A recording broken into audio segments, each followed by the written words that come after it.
नमस्कार, वंदे मातरम, जय हिंद, जुले ताशी दले। पीछे ग्यामा नॉर्थ है, ग्यामा सेंट्रल है, ग्यामा साउथ है। बजरंगबली की कृपा से सब अच्छा है। तुम रक्षक काहू को डरना। वंदे मातरम, जय हिंद, जय भारत। ये दिल्ली दूरदर्शन से हमारे लापुदाई के समाचार हुए समाप्त।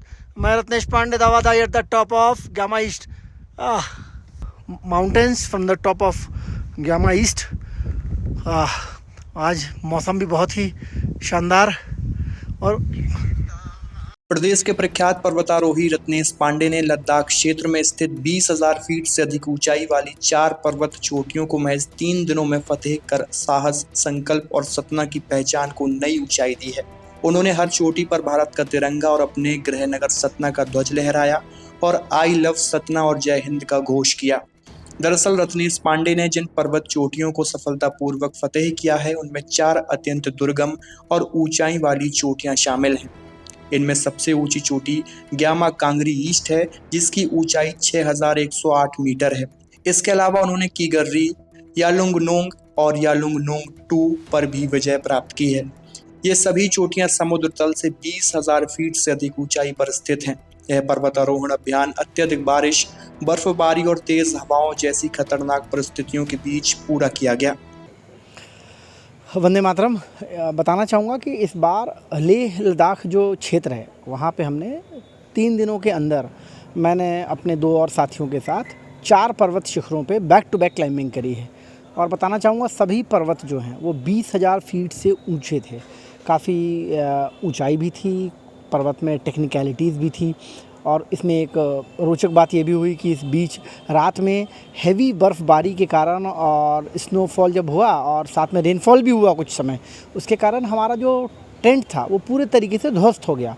और आधी रात को हमारे ऊपर पूरा बर्फ़ का मलबा गिरा और काफ़ी वो परेशान करने वाला, पैनिक करने वाला सिचुएशन था। मगर चूँकि हमारी टीम ऐसी परिस्थितियों के लिए हमेशा ट्रेंड रहती है, हम लोग प्रोफेशनल एक्सपर्ट माउंटेनियर्स हैं, और इसके साथ में पूर्व के जो मेरे माउंट एवरेस्ट के अनुभव थे, उन्होंने मुझे बड़ा हेल्प किया और हम उस परिस्थिति से निकल के बाहर आए। और उसके बाद में नीचे वाले गांव पे हम 2-3 दिन रुके और उसके बाद में वापस हमने चढ़ाई शुरू करी और पूरे जोश जुनून के साथ में जो पिछली कसर थी बर्फ़ की, उसको पूरी करते हुए हमने 3 दिनों में बैक टू बैक 4 पर्वत, Mount Kiyagarri, Mount Gyama East, Mount Yolongnong 1 और 2, ऐसे करके 4 पर्वतों पे हमने बैक टू बैक हमने चढ़ाई करी।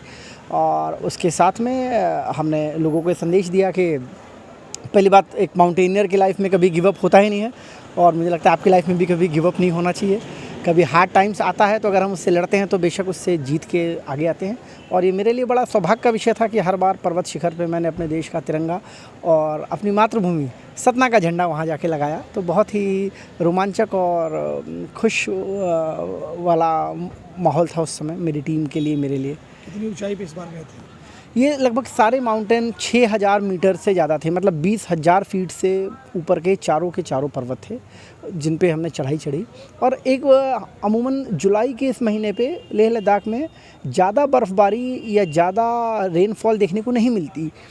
इस बार देखने को ज़रूर मिली और मुझे लगता है ये चिंताजनक है। ये ग्लोबल वार्मिंग के इफ़ेक्ट्स हैं और मुझे लगता है आपको, हमको, हम सबको मिलके माँ धरती की सेवा करनी चाहिए, अधिक से अधिक वृक्षारोपण करना चाहिए, बुके को हटा के पौधे भेंट करने चाहिए। और मुझे लगता है तब जाके हम अपनी मातृभूमि का, इस धरती माँ का संतुलन वापस सही कर पाएंगे, जो ग्लोबल वार्मिंग के इफेक्ट से आज हमें देखने को मिल रहा है। क्योंकि ग्लेशियर्स जितना तेज़ पिघलेंगे उतना जल्दी पानी का शॉर्टेज आने वाले समय पे होगा। हमारी आने वाली पीढ़ियों के लिए ये बहुत समस्या भरा समय होगा। बहुत एक लेटेस्ट उदाहरण आप साउथ अफ्रीका केप टाउन आप देखिए, वहाँ पे दिन भर का 10 लीटर पानी, 15 लीटर पानी ही एक व्यक्ति को मिलता है। ये बहुत ही चिंताजनक है। तो मुझे लगता है एक जिम्मेदार नागरिक होने के नाते, एक पर्वतारोही होने के नाते और इस धरती का रहवासी होने के नाते ये आपकी मेरी जिम्मेदारी बनती है कि हम सब मिल के माँ भारती की सेवा करें, अधिक से अधिक वृक्षारोपण करें और निरंतर एडवेंचर के माध्यम से नए नए पहाड़ चढ़ते रहें। जय हिंद। आगे की प्लानिंग? अभी कुछ और माउंटेन्स की प्लानिंग है और चूँकि लाइफ हमेशा चरैवेती जो हम कहते हैं, चलते रहने का नाम है, कुछ ना कुछ होते रहना चाहिए। मुझे लगता है माउंट एवरेस्ट भले धरती का सबसे ऊंचा पर्वत है, सबसे ऊंचा शिखर है, वहाँ चढ़ के आने का मतलब ये नहीं कि आप उसके बाद कुछ नहीं करेंगे। मुझे लगता है अलग अलग चुनौतियाँ हैं, अलग अलग पहाड़ों में अलग अलग टेरेन से अलग अलग चुनौती